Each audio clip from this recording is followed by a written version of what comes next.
All right, super excited for another episode here with a great member of our community, somebody that kind of grew up in the second portion of my life with. This is going to be exciting. This is the Vital Wire.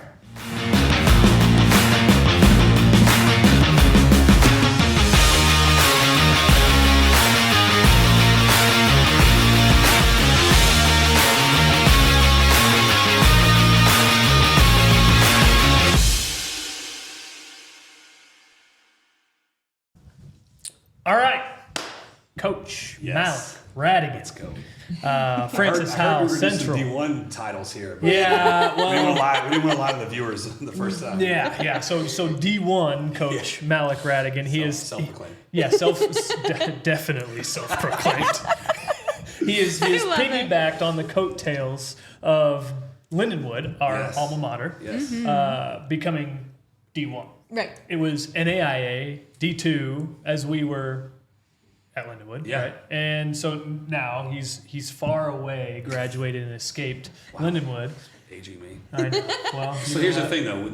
With high schoolers, when Lindenwood went Division I was like, hey, you're being taught by a D1 coach. Like, I announced it to every hour that day. Yeah. One of the hours, we watched the public service announcement. And kids were like, Coach, they were D2 when you were there. I was like, okay, that's it. Just a little more time. They didn't know I was at the IA first. Yeah. So now hope you like the bench. Turn your gear in. You're done. This is now a cut sport. But so here's kind of how I want to start. We've just enjoyed really starting this. All this is about you. Okay, so this is why we do the podcast. Introduce people into the community of people we want them to know. Yeah. So, but I want to start with, where'd you come from? Where'd you grow up? All the questions. Yeah, let's get it, man. And so just take me, where are you from? How you came up? What'd you do? How'd you get here? Yeah, for sure. So I originally grew up in Florissant, Missouri for about 12 years. Get to middle school and we moved to New Melle. So I went from oh my gosh, suburb to New Melle, where it's like my neighbor's 20 minutes away. This is awful. And your neighbor is a cow. Yeah, my neighbor's a cow. The little chicken running around. Are you calling my neighbor fat? Or that farm animal cow. Did you know my neighbor? No, but man, I grew up in a broken home, single mother household, kind of raised by my two older brothers at the time, and so I was a mama's boy in a goody two shoes, and so I would snitch on my older brothers all the time. Oh my gosh. And get beat up for it. But when I moved from from Hazelwood to New Melle, it was a cultural shock, man. I got into the friend group with some like popular guys, and I went from this guy who was just kind of living the straight and narrow to just getting in a downward spiral of life events. And so throughout middle school, I could be like unfiltered, right? It was bad. Yeah, I went from doing nothing to being the main party guy to by 8th grade, it's like I was the drug dealer. I was the guy doing drugs and selling for my brothers, and just not a good lifestyle. I get to high school and it kind of like magnifies. It's like a whole new group of friends. Yeah. You gotta make that I gotta make that appearance now. I gotta live up to their standard for their approval. But my freshman year of high school, I got connected with a guy named Darren Sissel, another local guy. Okay. And he was like a health teacher, but he was also a baseball. I didn't play baseball, but like he also ran the weight room. And so fell in love with the weight room. I started building this relationship with Darren Sissel. Still all while family kind of be in trouble and whatnot. But while I'm building this relationship with him, my sophomore year, he was like, hey, you should come to FCA after football practice. I was like, what's FCA? Yeah. He's like, Fellowship of Christian Athletes. I was like, hard pass. The reason why I said hard pass, I grew up, my parents were divorced at a super young age. I don't even remember them being together, but my dad's from Palestine. So at this time, he's living back in Dubai with one of his wives. Not with a wife, sorry. I want to edit that one out. One of his wives. And so we didn't really have a strong relationship. And so I was like, but coming from a Muslim background on his side, I was like, I can't become a Christian. Like I can't go to a Christian event. That'd be awful. So Sissel's like, there's free pizza after football practice on Tuesday. I was like, I will see you on Tuesday after football practice. So legitimately, I went to FCA for the free pizza after football practice. And just to kind of explain the bum that I was, on the way there, went to Quick Trip, stole from Quick Trip, ate taquitos in the bathroom, put a bag of Twizzlers in my pocket, and walked out like I was just a punk, right?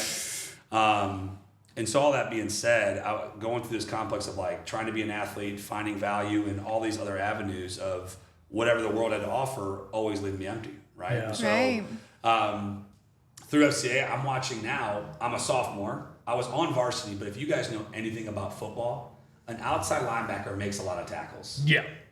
That was not me. I started 8 games in a row, and I had 8 tackles. So not good. It just shows you where we're at. So I wasn't the best football player, but I was on varsity, and I get to FCA, and I'm watching some of these varsity teammates talk about Jesus Christ, and I'm like, all right, these dudes are weird, right? I'm like, what is happening? And so I wait till everyone leaves, and I start asking Sissel, I'm like, who's Jesus? What does he want to do in my life? Why does this matter? And he's like, well, who do you think he is? And I'm like, that's not helping me. I want the answers, man. Right, So I just tell went down me. this path of like exploring, man. I started having conviction of the lifestyle I was living, the partying, the just who I was, how I treated girls, how I treated people, all that stuff. I started having conviction, and that summer I went to an FCA camp, flipped my life right side up, and because of Darren's influence in my life, I wanted to be a coach and a teacher, right? But then that next year, Brian Coke came on the scene at Francis Howell High School, and he made me want to be a man. He taught me like discipline, investment, what your word means, commitment, work ethic, all that. And so really I had a really cool mixture of 2 mentors. And there's other guys in there, right, that I'm Of probably not course. mentioning, but those 2 profound impact on my life. I go to college, I was like, I'm gonna be a teacher. That's it. I already figured out I'm gonna be a teacher. Well, get to Lindenwood, D1. And I get to Lindenwood, and junior year, second semester of my junior year, I was like, I'm gonna switch majors. Like, why? Who does that? Me. Almost everybody yeah. who goes to Everybody college. nowadays. So I do that because I was like, I want to stay around sports. I want to be involved Yeah. with athletics. And so then I switched my degree to mass communications. And I'm like, I'll do broadcasting, things like that. I told you via text, I have a face for radio. Yes. So I was ready for it. Which is perfect. Yeah, it's Why- perfect. He's an honest man. Listen to Malach's an this honest one. Malach's an Just honest kidding. man. See, they're like, why is he looking at the camera? So This is one you're going to want to listen to, not watch. folks, please save yourself. Do not watch this one. Just listen. So I switched majors. I go the long route. I played 4 years at Lindenwood. I got to coach my 5th year as like a student assistant. Oh, that's cool. Yeah, fell in love with it, but college was too much of a business. What I mean by that is like my best friends were still on the team, right? Yeah. Because we've been playing together. yeah. And then it's like, but I'm in meeting rooms listening to some of this the old staff, not right, wrong, or indifferent, but like hearing some of the language about some of these guys. I'm like, well, that's my roommate. Like, Right. you can't say that. He's great. Right. And so I knew I wanted to get back into coaching. And so I went back to Francis Howell High School, where I graduated from. I worked there as a para for 3.5 years while I was getting my master's in education. And then became eligible. I became a certified teacher, and I was looking for a job. Howell didn't have one. Howell Central did, and ended up at Howell Central a little over 6 years ago, and I've been in love ever since. That's so That's awesome. awesome. Yeah, I was able to be an assistant coach for 4 of those years. I took off the 5th year because I think my years are backed up. I took off 1 year because my first son was gonna be born in June. Aww. Yeah, and I was like, I can't not be present for this. You know, Yeah. it was a hard decision, but like really wanted to make a decision for family. After I make the decision, the world shuts down 2-3 months later with COVID, and so kind of like, I know COVID, very hard time for people, but for us, it was almost like, man, what a protected time for my wife being pregnant, for Yeah. me being home, from school shutting down and teaching. Like, it was just a good time to be home together. It was awesome. Came out of that, and by the time COVID came out, the head coaching job at Howell Central had opened up, and so I applied for it, and by God's grace, got it. And so we just finished year 2 of kind of taking over the program, and it's been a crazy but awesome, fun ride. God's That's grace. so awesome. Oh yeah. God's grace in D1 accolade. Right. He was- You know That what I'm was it. saying? Like, nice combo. Yeah, but in that, I that's a short, condensed version. But like throughout that, I was like, I'm gonna find my wife at Lindenwood. Well, once I was done playing, I found my now wife Joy, and the second I saw her on Twitter, I was like, "What's up, girl?" You know, I was like, I'm in Slid love with into her. those yeah. DMs. Oh, for sure. So got married to her. She's from Texas, so she's awesome. And now we have a son named Moses, who's 2.5. Yeah. So how did Oh that my work out? gosh. Not very often can you get a Texas gal to Yes. stay away from Texas. So and she doesn't want to go back. Am I wrong? No, you're Oh absolutely. my 'Cause gosh. I'm like, hey, I'll go coach in Texas. That's like she's like, NFL. no, we're never going back. I love Missouri. I'm like, okay. Snow, I get it. Yeah, All I'm right, like, it's I fine. love you. Yeah, please just, you're amazing. No, so one of my teammates at the time, Chase Stewart, his middle school sweetheart came to one of the games, and he was like, and she was going to Texas Tech at the time. Okay. Chase is at Lindenwood playing football. His middle school sweetheart's at Texas Tech, and he's like, guys, I'm going to propose to Kayla when she comes into town. Aww. Proposes, she says yes. She gets a full endowment scholarship, transfers to Lindenwood. Oh, wow. There you And go. then in that process, she's like, we always joke, like, Kayla became one of the homies. Like, we're always hanging. She's like, my sister's coming up to visit. And then I was like, you got a sister. And I was like, does she love Jesus? And Chase is like, she loves Jesus. And so I stalk Joy on Twitter. I love this. I love this so much. I end up liking a post from like a year and a half, 2 years ago. And then Kayla brings it up as we're all driving to church, truck full of all the guys. And she's like, yeah, Joy said you liked the post from like 2 years ago. And I was like, no, what? No, I didn't. So she noticed me, is what you're saying. And mind you, I'm like 290 pounds at the time, straight up mullet, just rocking grout fits like it's the normal. And Hey, those I'm are like, in now. Yeah, mine weren't. My style was never in. So meet Joy, and man, I fall in love. I think it was a few days after she was in town. I had like journaled, like, God, I'm gonna marry her. I don't know how, because she lives 10 hours away, but like, I'm gonna marry this woman. And so what's cool is on our wedding day, Chappie, who married us, he read that letter, so it's pretty sweet. That's awesome. Yeah, I and I always love joke. that. Yeah, so do I, because I'm like, I have outkicked my coverage. Yeah. Like, she's out of my league. Any idiom you have to say, like to saying with it, she's that. And so I'm like, I think she might be partially blind. I'm gonna ride with it. We're 8 years in. I'm gonna keep going with it. So That's awesome. yeah, so it's been pretty sweet. That's so wonderful. So, what a background. That pretty Yeah, much sorry. sets the Oh, that stage. was Our time. We'll see. No, that was No, I think- fabulous. Yeah, I think that was great because you and I had crossed paths at Lindenwood, and I think even you even knew my brother Yeah. Bretland Yep. more than you did me at the time. But it's super crazy how God does work, because then you reach out to me this Yes. year. You found out, dude, didn't know you're like literally down the street from the school. Like, we need to get together. Yeah. Walking So, distance. and we can talk more about that later. So, but with your background, with us meeting, we've already mentioned a lot about Jesus, and we're all sitting at this table, just, very, very faith people, and just God loving, God fearing people. But also, now being Francis Howell Central's high school coach, Yeah. it's kind of like almost dream come true. Yeah. It's not. Maybe you haven't completed everything. Sure. But being the coach that you are, what is your goal as a coach? Who is Malach as a coach? Yeah, they say like you're gonna coach how you've been coached, or the complete opposite, just like a mixture of that. Like how you coach is how you've been coached, or how you coach is who you don't want to become. Right. Fortunate enough to be mentored by a lot of people in that realm, but man, I'm a player's coach. And if you ask Jed Stewart, he can say anybody says they're a player's coach, but when I started the journey as like an assistant football coach, I'm like, man, I want to impact one life the way Darren Sissel and Brian Koch impacted my life. Yeah. And that's really spearheaded my coaching journey of whatever that looks like. And people can say it's a success or it's a failure based off the record, but which I sometimes find my identity in. But knowing that God's used me already to like make an impact in some kids' lives, like that's the most beautiful, fulfilling part of what this looks like. And so, part of who I am too, my faith, my identity in Christ, like it pours out into our core values as a program. Like as a head coach, it's like, what are your core values? It's like, oh, okay, I gotta make those. Sounds good. Right. Well, ours are. What sounds good? Yeah. What for sounds real. good? Yeah. And everyone makes fun of mine because they don't match up like in designs. It's always off Right. because it's Like like servant leadership, aesthetically. relentless effort, and love. And so that does not look good anywhere you put Can we it. put love in the middle? No. That's the junior Spartan, our junior program did that, and they put it. I was like, "Hey guys, that's the third one.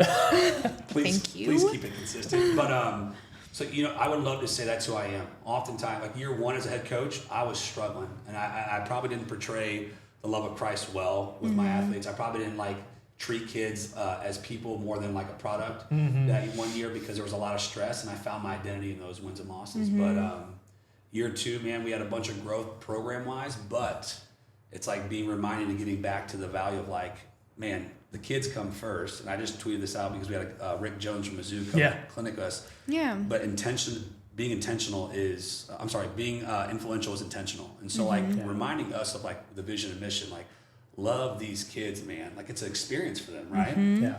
How can I make sure a kid has the greatest experience coming through our program, and looking back on like, man, that shaped my life. I learned things in that program. And so really, man, just to impact lives is the end goal. But part of that, you get so caught up in like, I want to win. I want to build a championship program and culture. How do I do that while honoring these kids, while honoring my convictions? And so, I don't know, that was a really long-winded answer. But No, I mean, it's what this is for. I mean, Yeah. that's what that's what I want to know too. Yeah. I mean, because no matter, I mean, as friends, as brothers, like I want to continue to curate this relationship, Yes. but I also want to see the community, know who people are down to whatever you're willing to tell. Like I'm not gonna, but so you going into some of that, I mean, it's so great because it's raw, it's genuine. well, and For sure. coming from another coach's perspective, I coach at St. Dominic High School.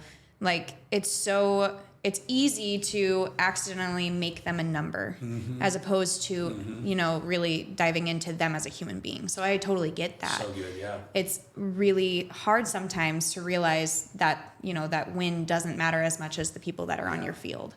So it's really cool to hear that there's coaching staff out there that actually do care about the humans on your And don't field. get it twisted, we fail, right? Like, Absolutely. I fail. all the Oh my time. gosh, yes. Like, I'm super open with our parents in regards to communication. So like, I hear some of the hard feedback. Some of it's just like, okay, be quiet. Yeah. Right. But some of it is like, man, that's a very good point. And I didn't see that perspective because I'm focused on X, Y, and Z and that parent's perspective. But if I were to say, if someone were really looking at my heart, like that's the core of it. But I let these other things pressure me and sometimes mislead me in how I view a kid or treat a kid or talk to a kid or view a kid in regards of value in a program where it's like, man, that's the hardship of trying to process that. But here's what's cool about this platform then, and something that I'm really passionate about, because I say all the time, like I'm a very intense person. My my RBF is real. Yeah. I said I've got a huge heart. I'll do whatever I What's wrong can with for that guy? anybody. But here's the thing too, and not that you need any uplifting. You're very confident, but it's like even coming from a coach's perspective, and what I'm passionate about is people hearing this and knowing how maybe you have reacted, and some of the scenarios that you are kind of like, man, I could have been better at that. For sure. But if people know this side of it, they're going to understand the passion purpose versus the typical coach. Yeah. And this is what I want people to know about the community. And this is why we do the Vital Wire with coaches, with other business owners, with interior designers. It's like, because if you can understand who you have in your community, you're not going to connect with everybody, right? Yeah. And I tell people this all the time with the practice. I say it almost every podcast, everything I do is it's like, we're here for anybody. Yeah. We're not for everybody. Come on. But at least if Yeah. you know where I'm coming from and what you just said here, the next time that you're like, dude, you got to hold that edge. If they're running option, you have to hold the edge. Sure, you have to sure. go. And it's if you're a little hard on him, we'll be like, you know what? But that's a passion. That's not him being a Yeah. Right. Being that guy. He loves to say, "See my heart through this." All right. my disclaimer. Yeah, it's I like always whenever there's something coming, and I'm like, okay, I gotta brace myself for it. Sure. But see my heart through this, and I think that's a great way to coach too. Like I love knowing that See my sometimes- heart through this. I do Yeah. it with Cheney, do it with the team all the time. I'm like, man, it's like, because correction at any point, it's like whether it's constructive, whether it's, it's all constructive and growth, as long as we come at it from the right perspective and you can meet for, but it can still come off like, it really sets somebody off. And like, so when I know something's coming, it's like, man, I don't know how to say this. I've got to say something. It's like, look, see my heart through this. Yeah, for Okay. sure. I'm stealing that. by the way. Absolutely. I'm stealing that. That's good, man. Because I think it's such a good preface to hard truth or too hard conflict, right? That's a part of the job on the coaching side that I think is extremely hard. Yeah. Of like the reality is like, sure, I can have influence over an entire program, but through that clinic on Saturday, it's like coaching coaches. Like, how do I coach my coaches who are grown men? Yeah.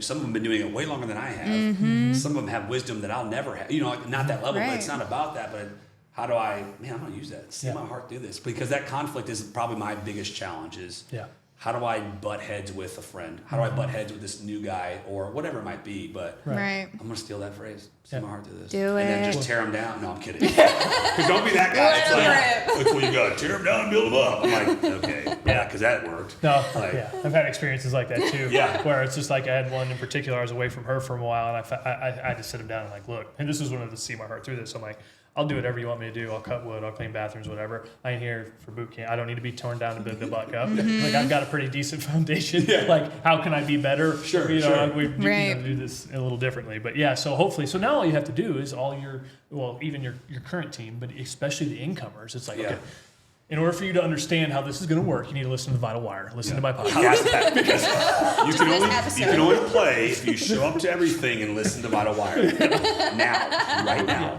Because what I'm about to say, you're going to understand if you listen to this. But it's only like minute 24, so I need you to start from the... Yeah. No, it's good. It's so good. But, and it's super cool how you and I have similar passions and, you know, again, how God brings us together. And it's the passions that we have, you know, for the teams we coach, for the communities that we're in. You know, I was blessed, and thank you again for letting me talk to your, for sure, man. Yeah. You know, some of your parents at the Booster Club meeting and things like that. I think that sparked some interest in what we have coming forward too.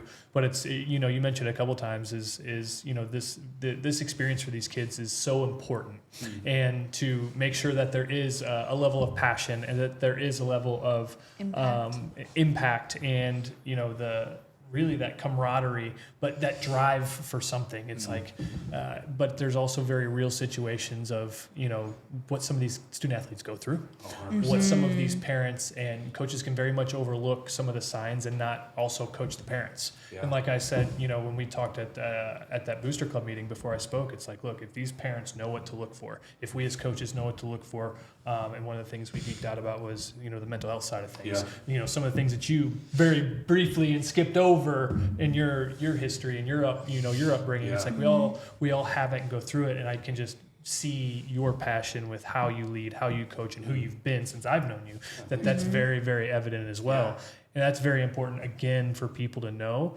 because when we're on the field, we're on the field. Like, we're here to win.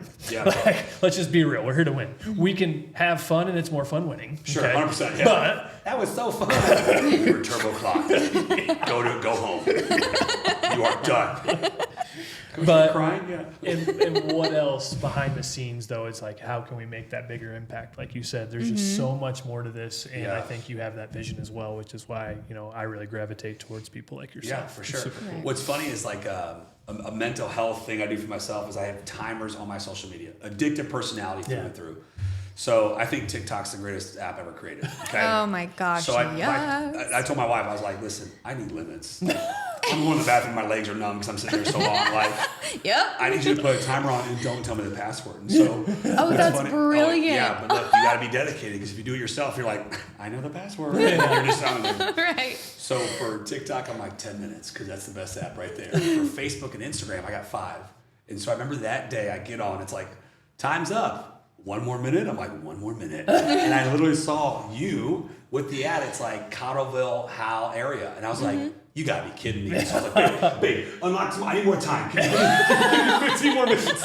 And that's when I messaged you. I was like, this is gonna happen, man. Thank you, Joy. Yeah, thank you. Right? She's my way better half, man. So, You better 2/3. for real. Seriously. So it's funny how like I came across that, because it's just like even seeing some of your videos, some of your content, like that part of you, and then just talking via texting back and forth, and then getting to come in and talk with you a little bit more. It's like, dude, what a partnership. Like you said, how God works. But you could be doing this with the people at Panda. You could be doing this with people at the UMB Bank. But just the fact that we were able to connect and already see what it could bring, it just stirs my heart, man. You know, and oftentimes, like on the football side, booster clubs, trying to find sponsorships, it's like, man, I would love to have people a part of our community joining forces with us that we know, care about, and I hope people see that as we bring on sponsors, or as we work with someone, or as we bring you in to talk to our parents. It's like that stuff. I want our kids around good people, and luckily we have a lot of that in Cottleville and St. Charles area. But super sweet to see like the benefit of what this is going to bring out. Hopefully years to come, right? Yeah, I'm fired, but I'll stay. I mean, I don't know where you're going to really here because you're kind of commitment here. But for me, I have no idea. So as we kind of head for home here. We've my assistant's got us on a strict timeline. She'll yell at us. So yeah. So my fault. 2022. What I'll tell you what's super cool already is to see how many of your boys are showing up right now in the off season. Yeah. That is super cool, Yeah. and really, I don't know how many schools. I think there's a lot of schools that obviously do that. It's great to see how consistent your student athletes are in being diligent and being there. That's also very, very cool to see, because it's a testament to you, and it's like those kids want to show up for a reason, and building that culture is huge.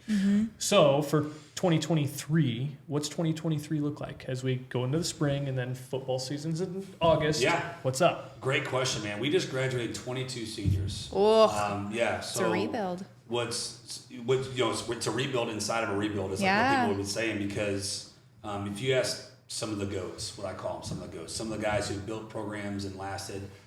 Brian Koch, when he first got to Howell in 2008. You look at Brent Eckley, who just retired from Jackson High School. You look at Ryan Nesbitt, who just left Troy to go to Jackson. It's like when you talk to those guys about culture and program, dude, that's like a 5 to 10 year process. And I'm like, wait, what? Someone told me 3. I don't know what you mean. But so like understanding like we're in it for the long haul. Really, man, what I want us to do is to grow within our own culture. We went 2-8 2 years ago. First year, awful. Man, I say awful. It just was not happy. But everyone's like, "You're competing. You guys are fighting hard." I'm like, "Shut up." Year 2, 4-6. We win a game we were scheduled to lose. We lose a game we thought we would win. Like so much conflict, but so much growth. So to the outside, it's like, oh, Howell Central lost again. To us who are putting in the groundwork and who are paving the way, it's like we're growing culture. Heck Yeah. yeah. And so having our motto, our identity is find a way to win, find a way through, find a way to achieve, find a way to persevere. And I say that because it's kind of my upbringing. Like statistically, I shouldn't be here. Yeah. Right. With brothers in prison, with like that lifestyle. But it's like, so for our kids, hey, guess what? Everyone's going to say you're too young, you're too small, you're that, you're not. The king of twos, what PJ Flex says. Yeah. But it's like, own that and find a way. And so really just trying to stick to what we know is proven to work. Invest, be disciplined, do it again, do it again, do it again, do it again. And so I love that. our off season looks a little bit different in regards of like this summer we're going to hit some more 7-on-7s to give our quarterback and our receivers some looks, our new DBs and linebackers some new looks. But really just try to continue to buy into the simple process of just invest, be disciplined, and do it again. But we want to grow. I don't say to be like, hopefully we're okay. No, it's like we want to come out and win. Like a personal goal I had for our program was like, we got to win a home game. Yeah. And we got to win on senior night. Yeah. Right? And we were able to do both of those things for the first time in that's so forever. awesome. Right? And so it's like, let's go. Let's keep on pushing. And so now, I'll work with our leadership group on our team to do this, but it's, hey, what are y'all's goals before you leave here? Right. Part of that is going to be win 5 games. Like we have not won 5 games since 2013. Yeah. So it's like that's a hump, but I don't want our kid to be defined by if we fall short of that. Right. Because although we only won 4 games this year, we were I had the data of like how many points we let up this year as opposed to last year, how many points we scored this year as opposed to last year, and like there's growth in both categories, and so. That part is the marginal gains, man. How do we find some small victories all across the place and highlight it? And you're saying like how many kids we have showing up? I know I have to tell a story to the community through our social media. Yeah. Because no one's coming to hang out with us in the morning. Right. No one's coming to hang out with us after school. No one's watching what our kids are doing when no one else, so. I'm right down the road at the gym. I'll come work out with you guys. Let's go, dude. Free gym. Peer to Zoom, baby. This gym. But like having that, it's like I want people to see what our kids are building and growing towards because they're doing so many awesome things. And it's not just me. It's our strength coach. It's our coaches in the building that are fostering and building these relationships. It's our parents that they may like me or hate me or love me, whatever, but they're buying in. They're bringing their kids to these things. They're making sure their kids are making it a priority. So it's like, it's so cool to see. And so I would love to say like, we're going undefeated. Yeah. I just want to say, I want to continue to grow because we're in year 3. And I know that's the hard part. We just got rid of 22 seniors. We got 87 current 9 through 11 kids, 9th grade to 11 kids that are like bought in fully and ready to roll. So that's been the cool part too. That's awesome. That was a super long one. That's awesome. No, that's I love great. it. She's like, cut the time. I think we're probably right on schedule. Well, part 2 is not out of the question. Yeah, this was great. Thank you for being here. Yeah, man. And look forward to the partnership going forward and watching you continue to build this program. I appreciate you Heck guys. yes. All right. It means a lot. I love it. See ya.